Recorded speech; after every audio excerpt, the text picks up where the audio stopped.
ناظرین محترم، غزہ میں پائے جانے والے اہرام مصر اس دنیا میں موجود سب سے زیادہ پر اسرار مقبروں کے طور پر جانے جاتے ہیں۔ ہزاروں سالوں سے ان تاریخی عمارتوں نے ماہرین آثار قدیمہ، سائنسدانوں اور مورخین سبھی کو یکساں طور پر حیران کر رکھا ہے۔ اتنے سال گزر جانے کے باوجود ان کی عظمت اور ان کی مضبوطی نے ماضی میں بھی اور موجودہ دور میں بھی ہزاروں لاکھوں لوگوں کے ذہنوں کو مسحور کر رکھا ہے۔ انہی لوگوں میں ایک مشہور و معروف موجد نکولا ٹیسلا بھی شامل تھے۔ نکولا ٹیسلا ایک ایسے سائنسدان تھے جو اپنی عظیم ایجادات اور نظریات کے لیے اپنی خاص پہچان رکھتے تھے۔ ان کے بارے میں یہ کہا جاتا ہے کہ یہ اہرام مصر اور ان کی پوری اسراریت سے خاص طور پر متاثر تھے اور چاہتے تھے کہ وہ ان تمام رازوں کا پتہ لگائیں جو ان قدیم مقبروں میں پوشیدہ ہیں۔ اہرام مصر کے ان رازوں کو کھولنے کی اپنی اس جستجو اور کوشش میں نکولا ٹیسلا نے انقلابی نظریات اور تصورات پیش کیے۔ ان تصورات نے دنیا بھر میں موجود باقی سائنسدانوں کی تحقیقات اور صلاحیتوں کو بھی ایک طرح سے چیلنج کر دیا، کیونکہ آج سے پہلے کبھی بھی اسی طرح سے نہیں سوچا گیا تھا۔ ناظرین، اہرام مصر نے اپنے منفرد ڈیزائن اور سائز کی وجہ سے صدیوں تک لوگوں کو مسحور کیے رکھا۔ تعمیراتی دنیا کے یہ شاہکار تقریباً 2.5 ملین پتھر کے بلاکس اور تقریباً 6 ملین ٹن وزنی پتھروں سے تعمیر کیے گئے تھے، اور حیران کن بات یہ ہے کہ یہ آج بھی مضبوطی سے کھڑے ہیں۔ جہاں بہت سے لوگوں کا خیال تھا کہ اہرام مصر قدیم مصریوں کے فرعونوں کے لیے عظیم مقبرے ہیں، وہیں نکولا ٹیسلا ایک ایسے محقق تھے جنہوں نے پہلی بار انکشاف کیا کہ یہ مقبرے نہیں ہیں بلکہ ان کی اصل حقیقت کچھ اور ہے۔ ان کا خیال تھا کہ ان ڈھانچوں میں ایک چھپی ہوئی طاقت موجود ہے، ایک طاقت جو دنیا میں انقلاب برپا کر سکتی ہے۔ جب بھی کوئی شخص اہرام مصر کے بارے میں سوچتا ہے تو شان و شوکت اور اسرار کی تصویریں ذہن میں ابھرتی ہیں۔ ہزاروں سال پہلے تعمیر کیے جانے والے یہ عظیم الشان ڈھانچے آج بھی حیرت انگیز طور پر جوں کے توں موجود ہیں اور ابھی بھی اتنے ہی مضبوط ہیں۔ ایک ایسا سوال جس نے صدیوں سے سائنسدانوں اور تاریخ دانوں کو الجھا رکھا ہے وہ یہ کہ آخر یہ اہرام اتنی درستگی کے ساتھ کیسے بنائے گئے اور ان کے بنانے کا مقصد کیا تھا۔ نکولا ٹیسلا بھی انہی محققین میں سے ایک تھے جنہیں اہرام مصر سے گہری دلچسپی تھی، اور وہ بھی انہی سوالوں کے جواب تلاش کر رہے تھے۔ چھوٹی عمر سے ہی ٹیسلا ان قدیم ڈھانچوں اور ان کے اندر چھپے ہوئے رازوں کے سحر میں گرفتار تھے۔ یہی وجہ ہے کہ انہیں جدید تاریخ کے سب سے بڑے موجدوں میں سے ایک کے طور پر سراہا جاتا ہے۔ ان کا خیال تھا کہ اہرام مصر میں اور خاص طور پر غزہ کے اہرام میں عمارتی ڈھانچے کے علاوہ اور بھی بہت کچھ موجود ہے۔ نکولا ٹیسلا نے کئی سال کی تحقیق کے بعد یہ تھیوری پیش کی کہ اہرام مصر میں بہت زیادہ توانائی پیدا کرنے اور استعمال کرنے کی صلاحیت موجود ہے۔ ان کے نظریات کے مطابق اہرام جدید ٹیکنالوجی کے ساتھ بنائے گئے تھے اور انہیں بنانے کے لیے ایسے پتھروں کا استعمال کیا گیا تھا جو مخصوص خصوصیات کے حامل ہیں۔ یہ پتھر سورج اور چاند سے توانائی حاصل کر کے ذخیرہ کرتے ہیں۔ ان پتھروں کا یہ خاص مواد اہرام مصر کے منفرد ڈیزائن پوزیشن کے ساتھ مل کر توانائی کا ایک میدان پیدا کر سکتے ہیں جو پورے شہر کو بجلی فراہم کرنے کے لیے کافی ہے۔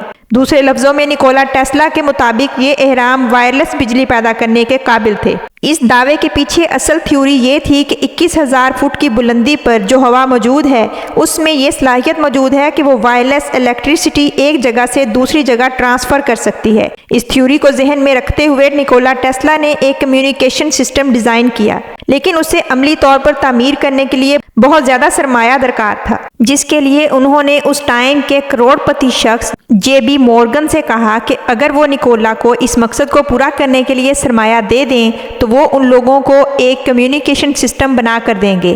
لیکن جب ٹیسلا کو پیسے مل گئے تو انہوں نے اس پروجیکٹ کو مزید بڑا کر دیا۔ انہوں نے سوچا کہ صرف کمیونیکیشن سسٹم ہی کیوں نہ اس سسٹم کو بڑھا دیا جائے۔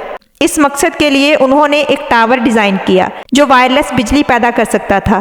اس ٹاور کا نام وارڈل کلیف ٹاور رکھا گیا، لیکن جب انہوں نے JB مورگن کو دکھایا کہ وہ واقعی تاروں کے بغیر بلب جلا سکتے ہیں تو اس نے اس پروجیکٹ کے لیے مزید پیسے دینے سے انکار کر دیا۔ دراصل JB مورگن ایسے بہت سے بزنسز کرتا تھا جن میں سے اسے اس پروجیکٹ کی وجہ سے نقصان ہونے کا اندیشہ تھا۔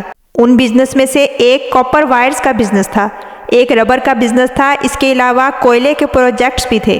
چنانچہ اگر نکولا ٹیسلا کا وائرلیس بجلی پیدا کرنے کا پروجیکٹ کامیاب ہو جاتا تو مورگن کے بزنس بند ہو جاتے۔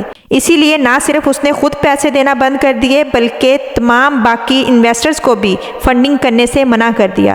تھوڑے عرصہ تک تو نکولا ٹیسلا اس پروجیکٹ کو مکمل کرنے کے لیے پیسے ادھار لیتے رہے، لیکن نکولا اتنا زیادہ ادھار تلے دب گئے کہ ان کا ٹاور ادھورا رہ گیا اور اس طرح 1917 میں یہ منصوبہ مکمل ہونے سے پہلے ہی تباہ ہو گیا۔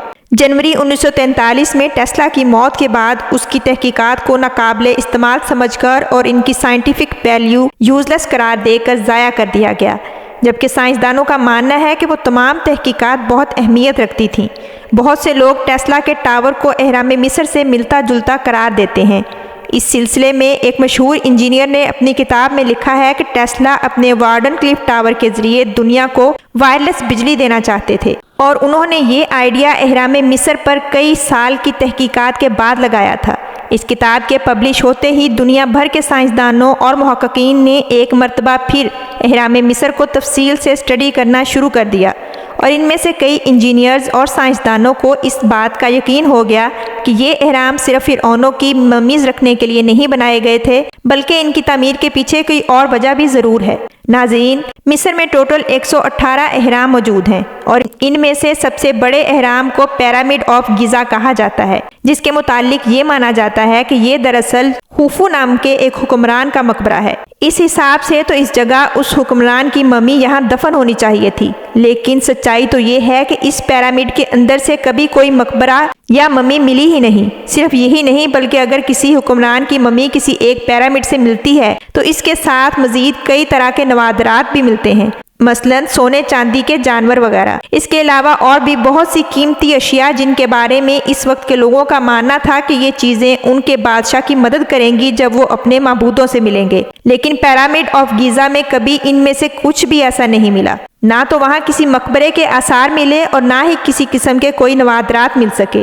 چنانچہ جب ریسرچرز پیرامڈ آف گیزا کو اسٹڈی کرتے ہیں تو ان کے مطابق اتنے بڑے اور حیرت انگیز سٹرکچر کو بنانے کے لیے کم از کم 20,000 لوگوں نے لگاتار 20 سالوں تک کام کیا ہوگا، تب کہیں جا کر یہ پیرامڈ تعمیر ہوا ہوگا۔ اور ابھی تک مورخین حیران ہیں اور انہیں اس بات کا یقین نہیں ہوتا کہ آخر اتنی بڑی عمارتوں کو بنایا کیسے گیا ہوگا۔ ان میں سے کئی پتھر 5 ٹن کا وزن رکھتے ہیں اور کئی پتھروں کو 500 میل کی دوری سے لایا گیا ہے۔ یہ فاصلہ بہت زیادہ ہے جس کے بارے میں تصور ہی کیا جا سکتا ہے۔ ایسی کسی گاڑی یا کرین کے آثار بھی نہیں ملتے جو ان پتھروں کے نیچے لگائی جا سکے، اور نہ ہی وہاں کوئی سیدھی سڑک ہے۔ حیرانگی کی بات یہ ہے کہ اس پیرامڈ میں 1 یا 2 نہیں بلکہ 23 لاکھ پتھر لگائے گئے ہیں۔ چنانچہ یہ مان لینا بے حد مشکل ہے کہ اتنی مشقت اور مزدوری صرف بادشاہوں کو دفن کرنے کے لیے کی گئی تھی۔ ان تمام شواہد کے بعد ٹیسلا کی معلومات اور تحقیقات درست معلوم ہوتی ہیں، کیونکہ دراصل یہ اہرام توانائی کے حصول کے ذریعے کے طور پر تعمیر کیے گئے تھے۔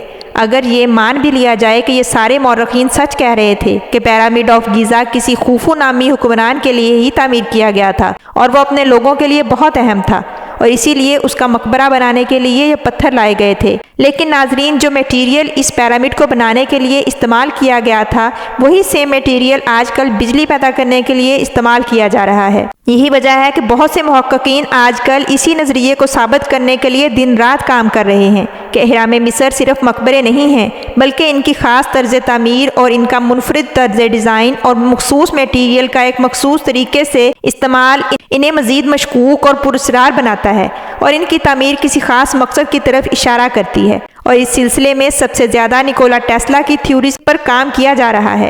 حالانکہ بہت سے محققین ایسے بھی ہیں جو نکولا کی تحقیقات سے متفق نہیں ہیں۔ ناظرین، حقیقت چاہے جو بھی ہو، یہ بات اپنی جگہ موجود ہے کہ آج کے دن تک کوئی سائنسدان یا کوئی ماہر تعمیرات یہ بات یقین سے نہیں کہہ سکتا کہ یہ اہرام مصر کیسے بنائے گئے اور آخر ان کے بنانے کا اصل مقصد کیا تھا۔